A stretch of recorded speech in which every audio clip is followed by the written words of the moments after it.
벌써 목요일 아침이 되었습니다. 오늘도 변함없이 주님의 말씀으로 하루를 시작하신 여러분 환영합니다. 오늘도 역시 성경 통독 범위에 맞춰서 좀 말씀을 나누겠습니다. 오늘은 사무엘하 20장부터 22장의 말씀이 되겠습니다. 제가 잠깐 기도하고 시작하겠습니다. 사랑하는 아버지, 오늘도 아침에 우리 주님을 찬양하고 우리 주님의 말씀을 통하여 우리의 마음을 주님께 드릴 수 있는 이 귀한 시간을 저에게 허락하심을 감사합니다. 저희들과 성령으로 같이 하시고 이 시간 저희들의 삶에 진정으로 귀한 영적인 축복이 되는 시간이 되도록 우리 주님께서 우리의 생각을 이끌어 주시기를 우리 주님 예수님의 이름으로 기도드리옵나이다. 아멘. 어제 이제 다윗이 왕권을 되찾은 이야기를 저희가 함께 살펴봤는데요. 다윗이 왕권을 이제 되찾기는 했지만 이제 예루살렘으로 들어가게는 됐지만은 그렇다고 해서 다윗의 앞길에 꽃길만 있는 것은 아니었습니다. 이제 다윗이 왕권을 가지고 이제 새로운 시대를 시작하려고 하는 바로 그때에 안타깝게도 북방 이스라엘 지역, 그러니까 10개의 지파가 이렇게 함께 연합체를 이루면서 북방 이스라엘의 세바라고 하는 사람을 중심으로 반역을 일으키게 됩니다. 다윗의 생애는 늘 뭔가 좀 어려운 일들이 계속 있어왔던 것이 사실이기 때문에 새삼스럽지는 않지만은 이런 상황에서 이제 다윗의 모습은 그가 밧세바를 궁으로 불러들였던 정말 너무나 치명적인 실수를 하기 그 이전으로 다윗의 모습이 달라진 것 같습니다. 다윗은 이제 겸손하고 정결한 삶을 추구하는 하나님께서 선택하신 왕의 자리로 다시 돌아왔습니다. 다윗이 정말 먼 길을 돌아서 참으로 암울한 시기를 거쳐서 결국 이제서 무엇이 자신을 지켜준 것이었는지, 무엇이 위대한 것이었는지를 분명하게 깨닫게 된 것 같습니다. 우선 왕궁으로 들어간 다윗은 이렇게 합니다. 사무엘하 20장 3절입니다. 다윗이 예루살렘 본궁에 이르러 전에 머물러 왕궁을 지키게 한 후궁 10명을 잡아 별실에 가두고 먹을 것만 주고 그들에게 관계하지 아니하니 그들이 죽는 날까지 갇혀서 생갑으로 지내니라. 이 왕궁에는 후궁들이 있었습니다. 그러나 이 말씀에 따르면 다윗이 이제는 후궁들을 완전히 멀리 하고 후궁들이 그야말로 생과부로 지내게 되는 그런 장면이 여기 기록이 되어 있는 것을 보게 됩니다.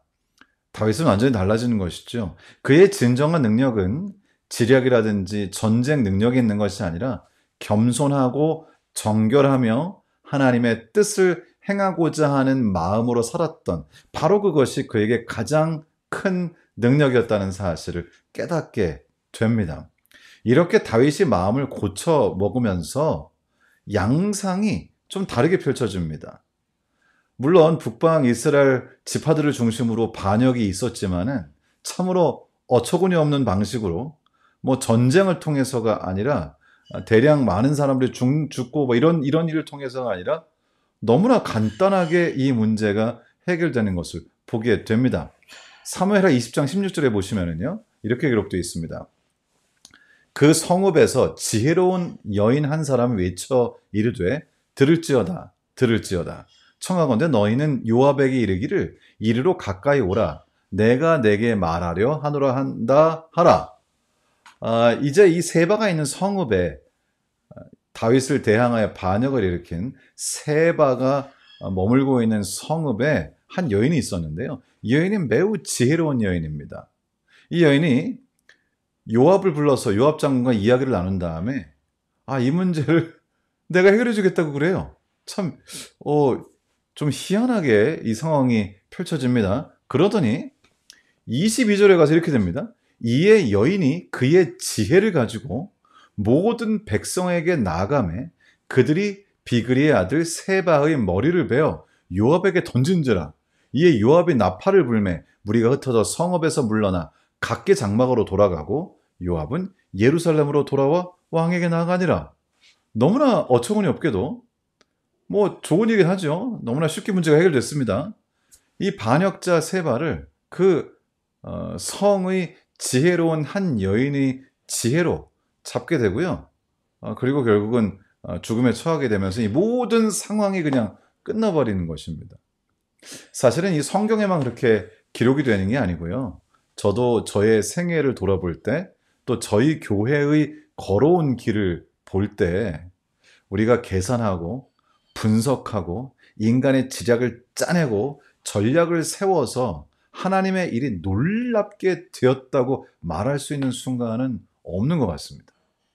우리 주님께서 개인의 삶에, 또 주님의 교회에 역사하시는 그 역사의 과정을 살펴보면 우리가 겸손하게 정말 기도하고, 때로는 저희가 금식하고, 우리 주님께 우리 마음을 온전히 드리고 정말 낮아진 모습으로 오직 하나님께서 이 모든 일이 주관자가 되셔야 한다고 하는 사실을 인정하면서 하나님의 뜻을 이루려고 할 때 정말로 예상할 수 없는, 저희가 100가지 방법을 생각했다면 그 100가지 없는 전혀 다른 방식으로 우리의 생애를 인도하시는 것을 저희가 경험하게 되는 것입니다. 이제 다윗이 좀 제정신을 차렸습니다. 그리고는 21장에 넘어가면은 어떤 문제가 발생할 때 그것을 대하는 태도가 다시 바뀌었습니다. 21장 1절입니다. 다윗의 시대에 해를 거듭하여 3년 기근이 있으므로 다윗이 여호와 앞에 간구하매. 정말 얼마나 오랫동안 기다렸던 이 말씀입니까? 다윗이 드디어 여호와께 간구하면서 자신의 발을 떼기 시작하는 것이죠. 하나님께서 우리에게 성경을 주셔서 이 성경에 기록된 성경의 인물들의, 이것은 정말 실제로 있었던 실화잖아요. 이 실화의 이야기들을 통해서 진정으로 우리가 살아가는 데 있어서 정말 그 삶의 비결이 무엇인지를 저에게 가르쳐주고 계십니다. 이제 다윗이 달라지고 그는 오랜 시간 동안의 개인의 삶을 통하여, 경험을 통하여, 여러 우여곡절을 통해서 정말 무엇이 가장 중요하고 무엇이 자기 자신을 살렸는지를 이제 깨닫게 되고요. 여호와 하나님을 따라 그분의 뜻을 이루는 그런 삶의 모습으로 다시 돌아옵니다. 또 다윗이 좀 달라진 부분이 있습니다. 사무엘하 21장 15절에 보시면 블레셋 사람이 다시 이스라엘을 치거늘 다윗이 그의 부하들과 함께 내려가서 블레셋 사람과 싸우더니 다윗이 피곤하매. 이제 다윗이 다시 솔선수범하는 왕의 모습을 보입니다. 부하들만 보내놓고 자신은 왕궁에 남아서 한가롭게 딴 생각을 하는 그런 모습이 아니라 이제는 자신이 직접 나서는 용감한 지도자의 모습을 되찾게 되었습니다. 저희들은 이렇게 말씀을 통해서 다윗처럼 정말 고난과 고통과 그 마음 가운데 말할 수 없는 찢어진 가슴을 가지고 그 수많은 일을 겪지 않더라도 저희는 이 말씀을 통해서 우리가 다윗의 생애를 읽는 것을 통해서 어떻게 살아가야 할 것인가에 대한 비결을 저희가 배울 수 있으니 이것이 얼마나 큰 축복인가 하는 생각이 드는 것이죠. 이제 다윗은 그의 모든 생애를 하나님께 초점 맞추고요. 그것이 또 모든 것을 달라지게 합니다. 이제 22장은 다윗의 시가 기록되어 있는 장인데요. 시편 18편의 시를 그대로 이곳에 가져다 놓았습니다. 다윗은 이제 오직 하나님께 영광을 돌리고 하나님을 찬양하고 하나님의 뜻을 이루며 겸손하게 주님을 따르는 것이 그의 살 길임을 깨닫고, 그것이 왕으로서, 한 인간으로서 살아가면서 해야 할 인간의 본분이라는 사실을 드디어 깨닫게 됩니다. 그래서 이렇게 씁니다. 22장 2절입니다. 이르되 여호와는 나의 반석이시요 나의 요새시요 나를 위하여 나를 건지시는 자시요. 이렇게 마칩니다. 22장 51절입니다. 여호와께서 그의 왕에게 큰 구원을 베푸시며. 누가요? 자신에게 구원을 베푸시는 분은 주님이시라는 거죠. 여호와께서 그의 왕에게 큰 구원을 주시며 기름 부음 받은 자에게 인자를 베푸시며 영원토록 다윗과 그 후손에게로다 하였더라. 오직 우리 주님의 인자하심이 자신을 따라야만 자신이 진정한 의미에서 의미 있는 삶, 정말로 사람을 살리는 삶, 자신도 행복한 삶, 자신도 삶에 흡족함이 있는 삶, 정말 진정한 의미에서의 삶을 살 수 있다는 것을 깨닫고 그것이 인자를 베푸심이 자신과 그 후손에게 영원토록 있기를 기원하는 시를 씁니다. 저도 살면서 여러 가지를 경험하죠. 그러면서 또 실수하고 넘어지고 일어나고 또 깨닫고 하는 일이 있는데요.